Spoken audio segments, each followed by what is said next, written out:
memutuskan untuk membuka kembali pembelajaran tatap muka mulai Januari 2021 mendatang. Melalui pertemuan virtual, Menteri Pendidikan Nadiem Makarim membacakan surat keputusan bersama dengan 4 menteri, yakni Menteri Pendidikan, Menteri Dalam Negeri, Menteri Agama, dan juga Menteri Kesehatan. Nadiem menyatakan kesiapan pemerintah daerah dan restu orang tua untuk belajar mengajar tatap muka menjadi tantangan besar pada awal tahun depan. Bagaimana respons orang tua dengan keputusan ini? Berikut laporan report. Saya Miko Gea, peneliti Indonesia Public Institute, melihat bahwa kebijakan pemerintah dalam memberlakukan lagi pembelajaran tatap muka di awal Januari 2020 kelak itu memang dilematis. Di satu sisi, pandemi corona masih berlangsung. Kemudian obat atau vaksinasi juga masih belum ditemukan yang betul-betul mampu menjadi obat untuk mengatasi corona ini. Di sisi lain, pendidikan juga penting. Sudah 8 bulan berjalan, kita melihat bahwa efektivitas pembelajaran jarak jauh melalui online, melalui digitalisasi, itu juga kemudian menjadi tidak efektif. Di samping banyak masyarakat yang tidak bisa mengakses pembelajaran jarak jauh, ya, anak-anaknya tidak bisa mendapatkan pembelajaran jarak jauh melalui melalui Zoom dan lain-lain karena handphone mereka tidak memadai. Itu dibuktikan beberapa siswa yang memiliki nilai 0 karena tidak bisa ikut sama sekali ujian. Itu sisi buruk. Sisi baiknya justru juga untuk mengatasi corona itu sendiri.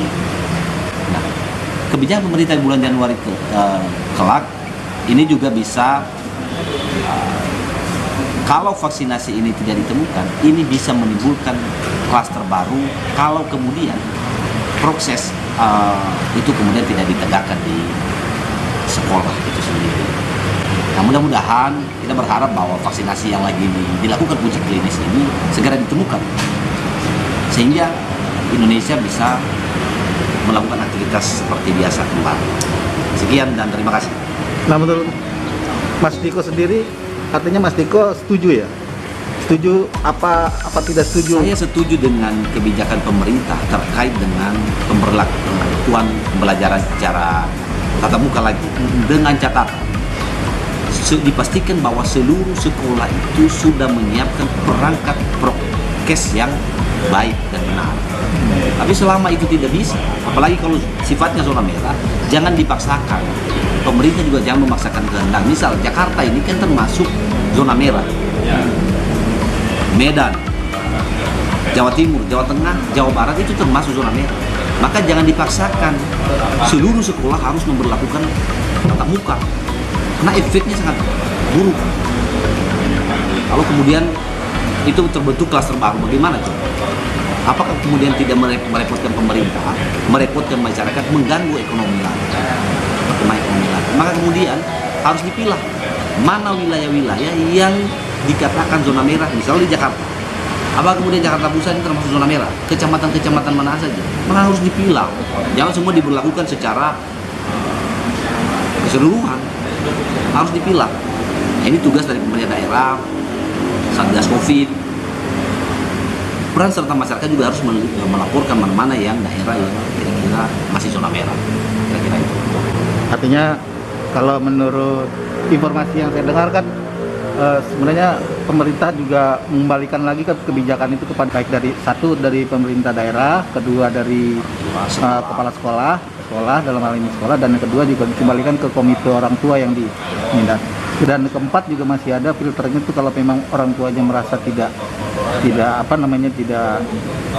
masih belum berkeinginan akhir diantar ke sekolah, mereka juga boleh masih tetap melakukan pelajaran melewati jalan. Baik, saya kira justru itu kebijakan yang ambigu, cenderung pelin-pelan. Jadi itu kebijakan cenderung pelin-pelan atau banci. Kenapa saya katakan demikian? Bagaimana mungkin setengah siswa pembelajaran jarak jauh, setengah siswa pembelajaran tatap muka? Ini kan nggak juga efektif kalau demikian. Yang mendingan sama sekali tidak bisa dilakukan pembelajaran jarak tatap muka, jarak jauh saja, dibuat Zoom aja semua sampai tahun ajaran baru pertengahan 2021. Ini kan kebijakan ambigu yang membingungkan. Iya. dari seluruh siswa misalnya satu kelas, daerah tertentu sekolah A. Menurut orang tua A, anak saya nggak masuk. Jadi yang masuk cuma 5 orang. Ini juga nggak efektif akhirnya. Tatap muka ini kan untuk mengefektifkan sistem pembelajaran. Iya. Bagaimana kemudian membangkitkan kembali semangat belajar siswa. Tapi kalau kebijakan seperti itu justru ya tidak efektif menurut saya. Justru cenderung clean. Iya. Ada beberapa pandangan yang mengatakan seharusnya Kementerian Pendidikan itu lebih memberikan ya. solusi bagaimana proses pembelajaran itu bisa walaupun dalam kondisi COVID begini bisa terserap sama para Ya, siswanya. maka kemudian ini kreativitas yang dibutuhkan oleh Kementerian Pendidikan. Kemudian dilakukan pelatihan-pelatihan kepada guru-gurunya. Bagaimana sih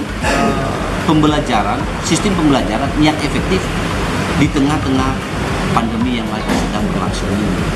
Tapi kalau keputusan yang tadi disampaikan bahwa itu kembali kepada pemerintah daerah, dikembalikan kepada orang tua, bagaimana segala macam, ini justru pelin-pelan, nggak punya ketegasan.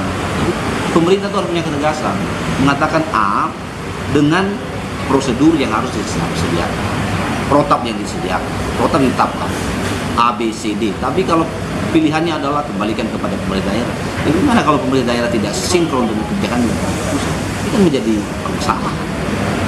Katanya kesimpulan dari Mas Niko sendiri gimana? Berarti setuju apa tidak setuju? Saya setuju dengan Catatan. ada protap yang ditetapkan dalam proses pembelajaran tatap muka kembali. Prosesnya apa saja? Tentu disediakan protokol kesehatan ditaati dengan baik. Kemudian harus ada edukasi pembelajaran itu oleh guru di sekolah. Melalui apa? Melalui dukungan dari Kementerian Pendidikan dan Kebudayaan.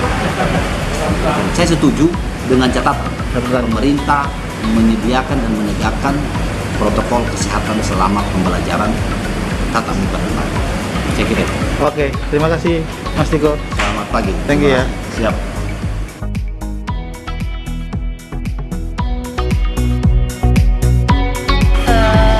Kalau dari aku sendiri kurang setuju karena pertama vaksinnya belum ditemukan, jadi kita nggak tahu kedepannya nanti gimana. Takutnya pas kita masuk kayak lupa diri, tiba-tiba udah ngumpul sama teman, ketawa-ketawa, buka masker, kita makan buka masker, terus ngobrol-ngobrol, ada yang batuk nggak sadar, ternyata dia membawa virus kan, jadi berbahaya juga. Jadi kalau menurut aku lebih baik kita sekolah offline saat vaksinnya benar-benar udah ditemukan, terus virusnya benar-benar udah lumayan hilang sih.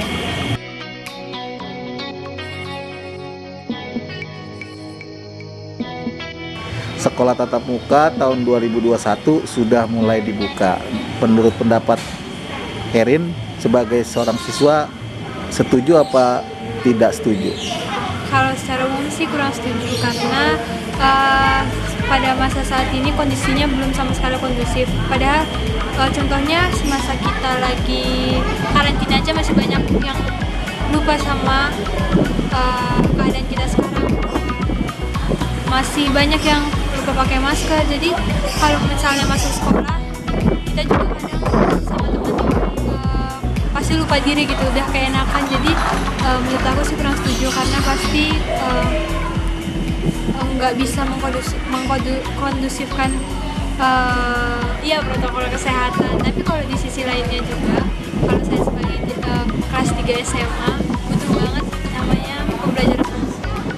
Jadi kalau misalnya memang udah dari pemerintah ada kebijakannya untuk sekolah di tahun 2021 dan sudah punya solusi buat yaitu adanya vaksinnya, kalau saya sendiri sih setuju dengan protokol kesehatan. Kayak untuk semua ibu jangan lupa subscribe YouTube channel Ginting Milenia dan jangan lupa untuk nyalakan lonceng notifikasinya.